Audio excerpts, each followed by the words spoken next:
Today we'll be building the dry sense of humor, sharp shooting skills of Crosshair from the Specialist Commando Clone Force 99. Honestly, it's just your basic sniper build, but it's the details that's going to make this fun. I'll explain the skeleton of the build first, and then I'll show my personal loadout. Let's start off with our goals of the build.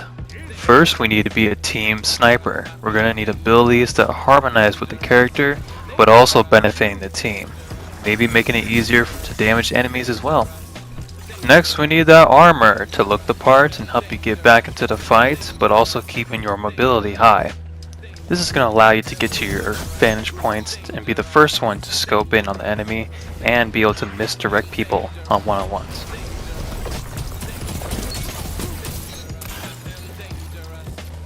Finally, we gotta be a heck of a shot, protecting the team and deadliest shot on the battlefield. For stats, we're gonna keep mobility and recovery the highest.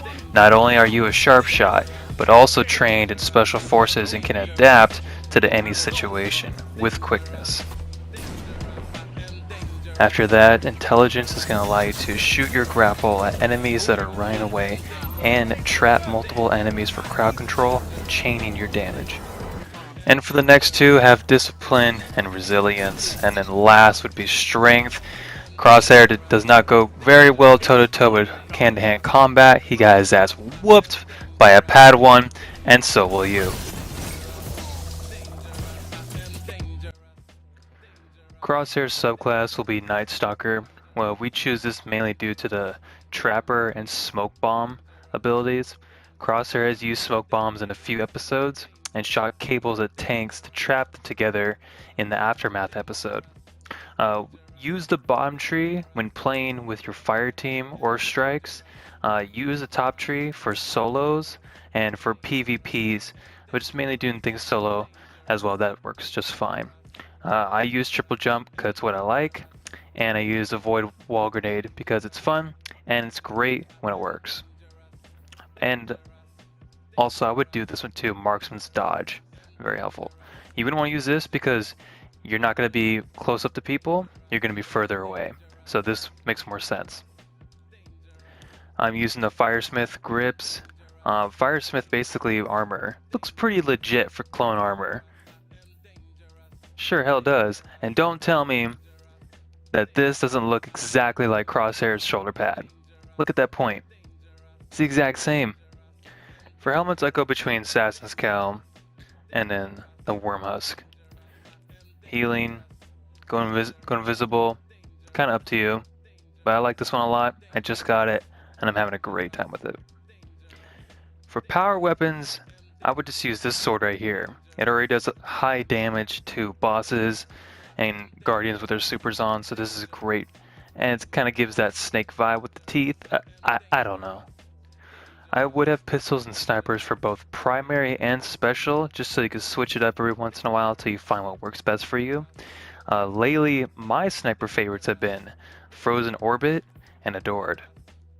I found Frozen Orbit with the aggressive frame and the high impact reserves. Adding that with extended mag, you're doing some high damage real quick. My top favorite though. Mainly due because the zoom is only 45, so I can see much more of the battlefield than with the other sniper. And for PvP, I just switch it to snapshot sights and killing win. And you're just looking through the sights really quick, gives you a really good advantage. And then when you do strikes, raids, or things like that, just switch it up here, and then you're good to go. Bosses are taken care of, and all the little guys too. First started making this build, I was using hand cannons and pistols, kind of see which one felt better for me.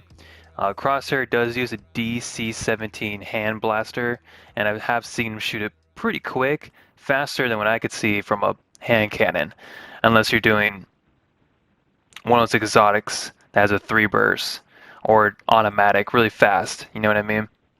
So I'll just stick with a pistol. Just a normal sidearm, something unique. So I'm using this one right now just because I'm trying to get the upgrade. I don't have that yet, but I'm just Rocking this for now. Might be something else different down the road. Another thing to note is that there are some heavy sniper rifles. So if I do obtain one of those I do like that one better than the current one I do have, then I'll switch it out. I'll keep the heavy sniper for high damage and then switch out my regular sniper for scout rifle. I think that would work pretty good. Scout rifle, pistol, and then your heavy sniper. Now that we put this build together, let's figure out how viable this build is. First, Immobilization. Your super will slow, weaken, and suppress your foes, trapping them, making them easy prey for you and your allies, and a smoke bomb to confuse your enemies. Pairing those abilities with your attacks also allows you to deal some really satisfying amounts of damage with critical hits, basically one-tapping your enemies, and trapped enemies will share damage, meaning you trap a group of enemies and you only shoot one of them, all tethered targets take that damage too. Way of the Pathfinder helps you and allies go invisible and providing the Heart of the Pack buff. Defeating tethered targets creates orbs of power, grants weapon haste, and increased mobility, covering resilience for you and nearby allies. For weaknesses, your strength is not working to help you in a fist fight. Low resilience is making you a glass cannon when multiple enemies are shooting at you and you don't have Heart of the Pack active. You're also going to have ammo issues with your main damage dealing weapons, making it harder to find ammo. Scavenger and increased ammo mods are a must. Even still, and worse if you don't have the mods, it's going to force you to get closer to your enemies with only a pistol to find the ammo, which is a big disadvantage. Finally, your only crowd control weapon is your super, so fighting multiple groups of enemies in tight spaces with nowhere to go could be a big problem. But that's why we have teams that help with these things, to stick together no matter the weather. Thanks for watching. If you like this video, subscribe for more. Bye.